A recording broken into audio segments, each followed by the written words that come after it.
अकाल मृत्यु टालने का सर्वोत्तम साधन महामृत्युंजय विधान। महामृत्युंजय विधान मंत्र शास्त्र में क्रांतिकारी मंत्र तथा आश्चर्यजनक फलदायक प्रयोग है। साधकों के लाभार्थ यह गोपनीय विधान पत्रिका के पन्नों से लेकर यहाँ प्रस्तुत कर रहा हूँ। बीमारियों, शिशु रोगों तथा बालघात जैसे रोगों से निराकरण पाने व पूर्ण आयु प्राप्त करने के लिए यह श्रेष्ठतम अनुष्ठान है। भारत में ही नहीं, विदेशों में भी महामृत्युंजय की चर्चा रही है। प्रत्येक बालक रोगी या अकाल मृत्यु से भयभीत व्यक्ति को इस प्रकार का मंत्र सिद्ध प्राण प्रतिष्ठा युक्त महामृत्युंजय यंत्र धारण कर लेना चाहिए। महामृत्युंजय विधान या अनुष्ठान अत्यंत ही महत्वपूर्ण और श्रेष्ठतम प्रयोग कहा गया है। इस अनुष्ठान में अकाल मृत्यु को समाप्त करने का श्रेष्ठ भाव है और जिस व्यक्ति के जीवन में अकाल मृत्यु या बाल घात योग हो, उसके लिए महामृत्युंजय विधान सर्वश्रेष्ठ है। महामृत्युंजय अपने आप में अत्यंत ही श्रेष्ठ और प्रभाव युक्त है तथा उच्च स्तर के साधकों ने भी इस बात को स्वीकार किया है कि यह मंत्र अपने आप में महत्वपूर्ण और काल पर विजय प्राप्त करने में सक्षम है। नीचे मैं इस अनुष्ठान से संबंधित विधि प्रस्तुत कर रहा हूं, जिससे कि पाठक इससे लाभ उठा सकें। अनुष्ठान में कुछ तथ्यों का ध्यान रखना आवश्यक है। अनुष्ठान एक ऐसी साधना प्रक्रिया है जो कठिन कार्यों को सरल बनाने के साथ साथ विशेष शक्ति का उपार्जन करती है। अनुष्ठान 3 प्रकार के होते हैं। लघु अनुष्ठान 24,000 मंत्र का होता है और इसके बाद 240 आहुतियों का पुरस्चरण किया जाता है। मध्यम अनुष्ठान 1.25 लाख मंत्र जप का होता है, जिसमें 1250 आहुतियां दी जाती हैं तथा महापुरस्चरण 24 लाख मंत्र जप का विधान होता है और इसके 10वें हिस्से की आहुतियां दी जाती हैं। लघु अनुष्ठान को 9 दिन में 27 माला प्रतिदिन के हिसाब से, मध्यम अनुष्ठान 40 दिन में 33 माला के हिसाब से तथा महाअनुष्ठान 1 वर्ष में 66 माला प्रतिदिन के हिसाब से जप करके संपन्न किया जाता है। साधना काल में निम्न तथ्यों का ध्यान रखना चाहिए। 1. अनुष्ठान शुभ दिन और शुभ मुहूर्त देखकर करना चाहिए। 2. इस अनुष्ठान को प्रारंभ करते समय सामने भगवान शंकर का चित्र स्थापित करना चाहिए और साथ ही साथ शक्ति की भावना भी रखनी चाहिए। 3. जहां जप करे वहां का वातावरण सात्विक होना चाहिए तथा नित्य पूर्व दिशा की ओर मुंह करके साधना या मंत्र जप प्रारंभ करना चाहिए। 4. जप करते समय लगातार घी का दीपक जलते रहना चाहिए। 5. इसमें चंदन या रुद्राक्ष की माला का प्रयोग करना चाहिए तथा ऊन का आसन बिछाना चाहिए। 6. पूरे साधना काल में ब्रह्मचर्य का पूरा पालन करना चाहिए। 7. यथाशक्ति कम भोजन करना चाहिए और साधना काल में चेहरे के या सिर के बाल नहीं कटाने चाहिए। 8. अनुष्ठान करने से पूर्व मंत्र को संस्कारित करके पुष्चरण करना चाहिए। 9. नित्य निश्चित संख्या में मंत्र जप करना चाहिए। कभी कम कभी अधिक मंत्र जप करना ठीक नहीं है। 10. शास्त्रों के अनुसार भय से छुटकारा पाने के लिए इस मंत्र का 1100 जप, रोगों से छुटकारा पाने के लिए 11,000 मंत्र जप तथा पुत्र प्राप्ति एवं उन्नति के लिए तथा अकाल मृत्यु से छुटकारा पाने के लिए 1 लाख मंत्र जप का विधान है। धर्मशास्त्र में मंत्र शक्ति से रोग निवारण एवं मृत्यु भय को दूर करने तथा अकाल मृत्यु पर विजय प्राप्त करने की जितनी भी साधनाएं उपलब्ध हैं, उनमें महामृत्युंजय साधना का स्थान सर्वोच्च है। हजारों लाखों साधकों ने इस साधना से फल प्राप्त किया है। कोई भी साधक पूर्ण श्रद्धा और विश्वास के साथ इस साधना को करता है तो निश्चय ही वह सफलता प्राप्त करता है। इसका सामान्य मंत्र निम्नलिखित है, पर साधक को बीज युक्त मंत्र का ही जप करना चाहिए। मंत्र त्र्यंबकम यजामहे सुगंधि पुष्टिवर्धनम उर्वारुकमिव बंधनान मृत्युर्मुक्षीय मामृतात्।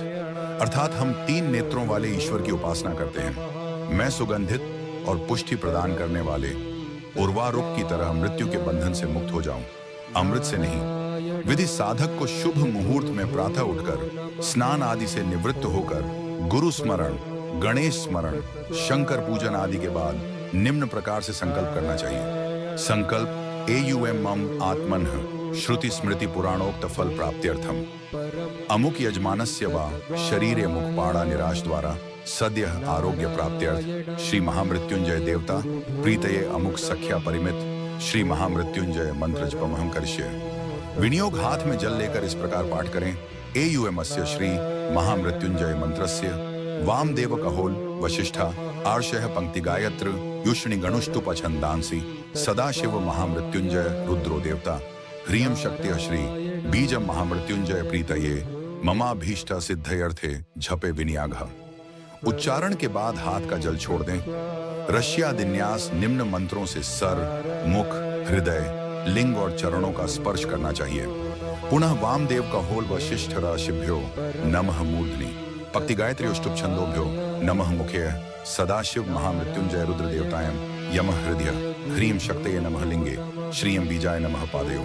करण्यास एयुएम होम एयुएम जूंस भूर्भुवः स्वः त्र्यंबकम एयुएम नमो भगवते रुद्राय शूलपाणये स्वाहा अंगुष्ठाभ्याम नमः। एयुएम होम जूंसः भूर्भुवः स्वः यजामहे एयुएम नमो भगवते रुद्राय अमृतमूर्तये माम जीवाय बद्ध तर्जनिभ्याम नमः। एयुएम होम जूंसः भूर्भुवः स्वः सुगंधिम पुष्टिवर्धनम एयुएम नमो भगवते रुद्राय चंद्र शिर से झांकने स्वाहा मध्यमाभ्याम नमः। एयुएम होम जूंसः भूभुवः स्वः उर्वारुकमिव बंधनात् एयुएम नमो भगवते रुद्राय त्रिपुरांतकाय ह्रीं ह्रीं अनामिकाभ्याम नमः। एयुएम होम जूंसः भूर्भुवः स्वः मृत्योर्मुक्षीय एयुएम नमो भगवते रुद्राय त्रिलोचनाय रज्ञजस्सामंत्राय कनिष्ठिकाभ्याम नमः। एयुएम होम जूंसः भूर्भुवः स्वः मामृतात् एयुएम नमो भगवते रुद्राय अग्नित्रयाय ज्वल ज्वल माम रक्ष रक्ष अघोरास्त्राय करतल कर पृष्ठाभ्याम नमः। हृदयादिन्यास एयुएम होम जूं सह भूर्भुवः स्वः त्र्यंबकम एं नमो भगवते रुद्राय शूलपाणये स्वाहा हृदयाय नमः। एं हो जूं सह भूर्भुवः स्वः यजामहे एं नमो भगवते रुद्रायम अमृतमूर्तये माम जीवाय शिरसे स्वाहा। एं होम जूं सह भूर्भुवः स्वः सुगंधि पुष्टिवर्धनम एं नमो भगवते रुद्राय चंद्र शिरसे जटिने स्वाहा शिखाय वषट। एं हो जूं सह भूर्भुवः स्वः उर्वारुकमिव बंधनात् एं नमो भगवते रुद्राय त्रिपुरांतकाय ह्रीं ह्रीं कवचाय हूँ। एयुम होम जूं सह भूर्भुवः स्वः मृत्योर्मुक्षीय एयुम नमो भगवते रुद्राय त्रिलोचनाय रज्ञजुस्साम मंत्राय नेत्रत्रयाय वौषट। एयुएम होम जूं सह भूर्भुवः स्वः मामृतात् एयुएम नमो भगवते रुद्राय अग्नित्रयाय ज्वल ज्वल माम रक्ष रक्ष अघोरास्त्राय अस्त्राय फट। पदन्यास त्र्यंबकम शिरसि यजामहे भ्रुवो सुर्गांध नेत्रयोः पुष्टिवर्धनम मुखे उर्वारुक गंडयोः इव हृदये बंधनात् जठरे मृत्यालिंगे मुक्षीय ऊर्वो माँ जानवो अमृतात् पादयो। ध्यानम फिर शंकर का ध्यान करें। हस्ताम्भोज युगस्य कुंभ युगला दुद्धत्य तोयम शिर सिंचंतम करयोरुगेन दधतम स्वांकिस कुंभो करो। अक्षस्त्र मृग हस्तमं भुजगतम मूर्धस्थच्च द्रस्त्रवत पोयुषार्द्र तनु भजे सगिरिजंत्र यक्षम च मृत्युंजयम। ध्यान का स्वरूप इस प्रकार से है कि मृत्युंजय के 8 हाथ दृष्टिगोचर हो रहे हैं। ऊपर के 2 हाथों में वे 2 कलश उठाए हुए हैं और नीचे वाले 2 हाथों से सर पर जल डाल रहे हैं। सबसे नीचे वाले भी वे 2 कलश लिए हुए हैं जिन्हें अपनी गोद में रखा हुआ है। 7वें हाथ में रुद्राक्ष और 8वें में मृग चर्म धारण कर रखा है। उनका आसन कमल का है। उनके सिर पर स्थित चंद्रमा निरंतर अमृत वर्षा कर रहा है जिससे शरीर भीग गया है। वे त्रिनेत्र युक्त हैं और उन्होंने मृत्यु पर विजय प्राप्त कर ली है। उनके बाईं ओर भगवती गिरिजा विराज रही है। जब ध्यान के बाद महामृत्युंजय का जप करना चाहिए। मंत्र का स्वरूप इस प्रकार है। एयुएम ह्रौं जूंसा एयुएम भूर्भुवः स्वः त्र्यंबकम यजामहे सुगंधि पुष्टिवर्धनम उर्वारुक मिव बंधनान मृत्योर्मुक्षीय मामृतात् स्वभुवः भू एयुएम स ह्रौं जूं एयुएम। यह संपुट युक्त मंत्र है। इसका अनुष्ठान 1.25 लाख मंत्र जप का माना जाता है। जप का दशांश हवन, हवन का दशाक्षण तर्पण, तर्पण का दशांश मार्जन और ब्राह्मण भोजन आदि करना चाहिए। जप रुद्राक्ष की माला से करना चाहिए। यह रोग निवारण का अचूक विधान माना जाता है। हजारों का अनुभूत है। कोई भी व्यक्ति श्रद्धापूर्वक इसे अपनाकर अपना अभीष्ट लाभ प्राप्त कर सकता है। लघु मृत्युंजय एयुएम जूं सा नाम जिसके लिए अनुष्ठान किया जा रहा है। पालय पालय स जूं एयुएम। इसका पूर्ण अनुष्ठान 11 लाख मंत्र जप का है जिसका दशांश हवन करना चाहिए। शास्त्र ने इसे सर्व रोग निवारक घोषित किया है। मृत्युंजय महारुद्र त्राहि माम शरणागतम जन्म मृत्यु जरा रोगे पीड़ितम कर्म बंधनम। मंत्र जपयु, यदि कोई साधक केवल मंत्र जप करना चाहे, उनके लिए लघु मृत्युंजय मंत्र इस प्रकार है। एयुएम जूसा सहजू, एयुएम लघुत्तम मंत्र महामृत्युंजय का लघुत्तम मंत्र इस प्रकार है। एयुएम ह्रौं जूसा अनुष्ठान पूर्ण होने पर निम्न मंत्र से भगवान मृत्युंजय को जायफल समर्पित करना चाहिए। बलिदान मंत्र एयुएम ह्रौं ह्रीं जूं सह नमः शिवाय प्रसन्न पारिजाताय स्वाहा। महामृत्युंजय विधान मृत्यु पर विजय प्राप्त करने का अद्भुत उपाय है। जो साधक स्वयं न कर सके, उसे चाहिए कि वह योग्य ब्राह्मण से यह अनुष्ठान संपन्न करावे। यूं भी आज के घात प्रतिघात युग में प्रत्येक व्यक्ति को अग्रिम रक्षार्थ महामृत्युंजय यंत्र धारण कर ही लेना चाहिए।